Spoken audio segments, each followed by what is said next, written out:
الرحمن الرحيم.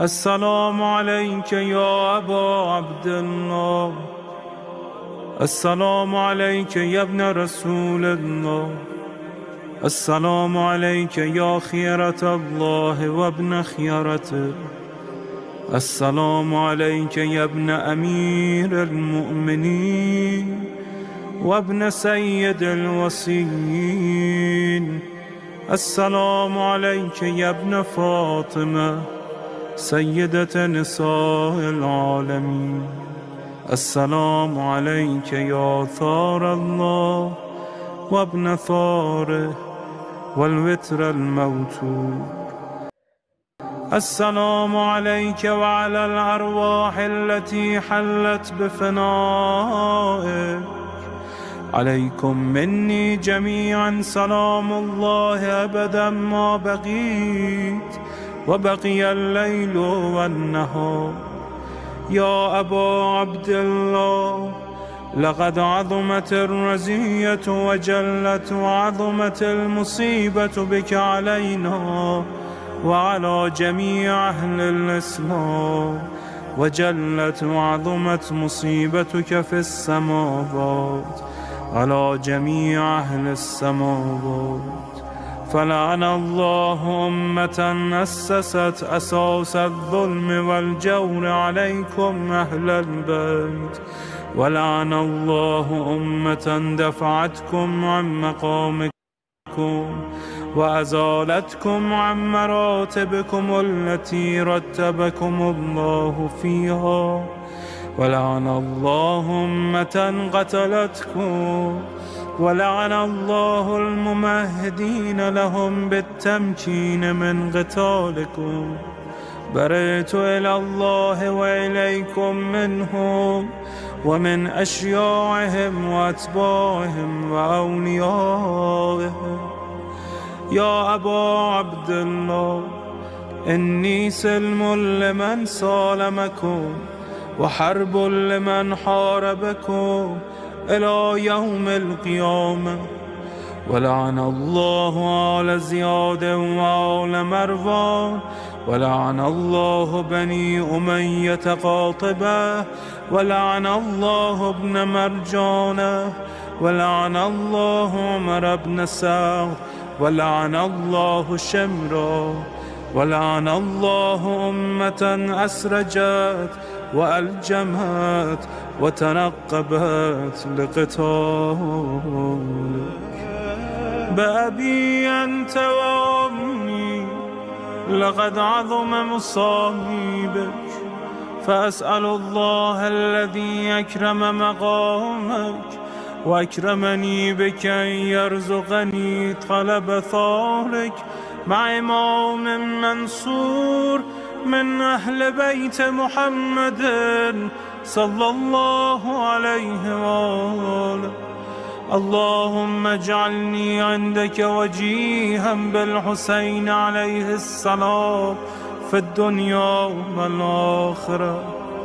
يا أبا عبد الله، إني أتقرب إلى الله وإلى رسوله وإلى أمير المؤمنين وإلى فاطمة وإلى الحسن وإليك بمضالاتك وبالبراءة ممن قاتلك ونصب لك الحرب، وبالبراءة ممن أسس أساس الظلم والجور عليكم.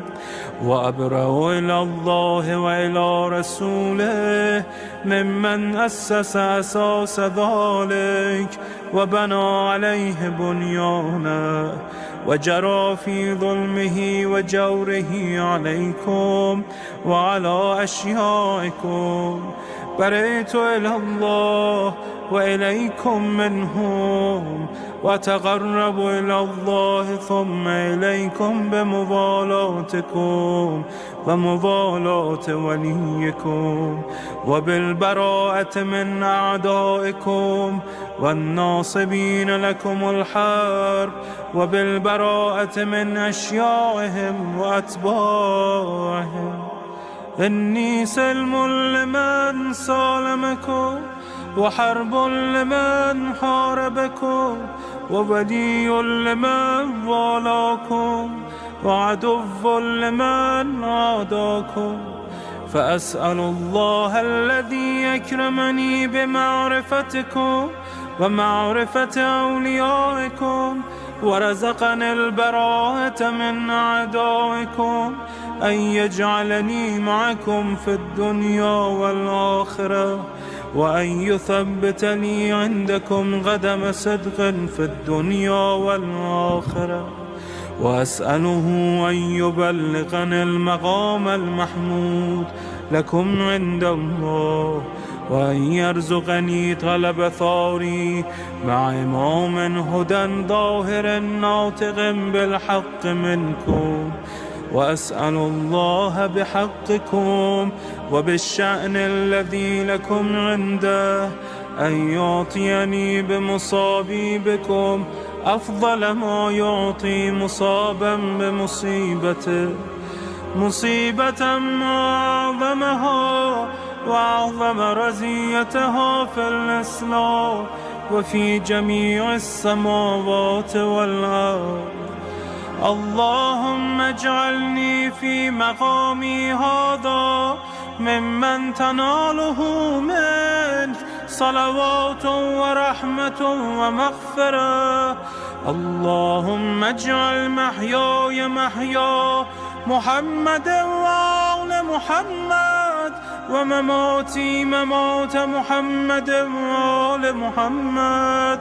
اللهم إن هذا يوم تبركت به بنو أمية وابن آكلة الأكباد، اللعين ابن اللعين على لسانك ولسان نبيك صلى الله عليه وآله، في كل موطن وموقف وقف فيه نبيك صلى الله عليه وآله.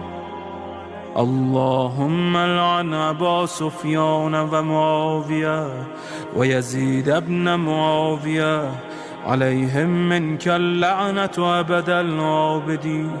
وهذا يوم فرحت به آل زياد وآل مروان بقتلهم الحسين صلوات الله عليه. اللهم فضاعف عليهم اللعن منك والعذاب الأليم.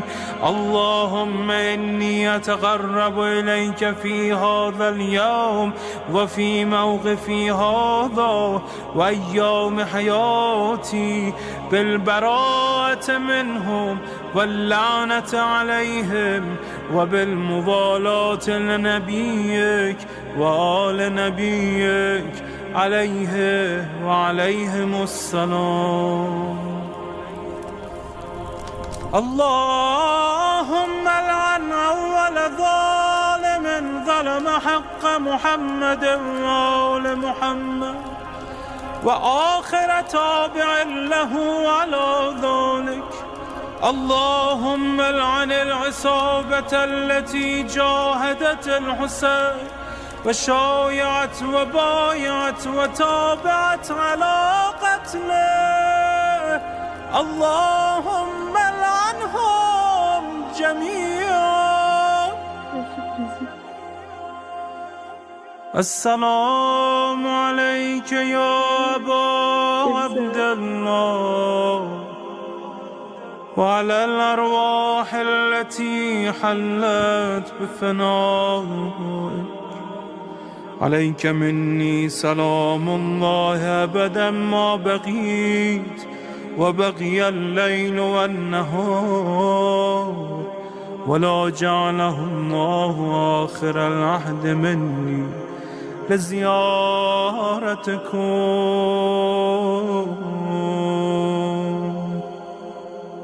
السلام على الحسين وعلى علي بن الحسين وعلى أولاد الحسين وعلى أصحاب الحسين. اللهم خص أنت أول ظالم باللعن مني وابدأ به أولا، ثم العن الثاني والثالث والرابع. اللهم العن يزيد خامسا، والعن عبيد الله بن زياد وابن مرجانة وعمر بن سعد وشمرة وآل أبي سفيان وآل زياد وآل مروان إلى يوم القيامة. اللهم لك الحمد حمد الشاكرين لك على مصابهم. الحمد لله على عظيم رزيتي. اللهم ارزقني شفاعة الحسين يوم الورود، وثبتني قدم صدق عندك مع الحسين وأصحاب الحسين الذين بذلوا مهجهم دون الحسين.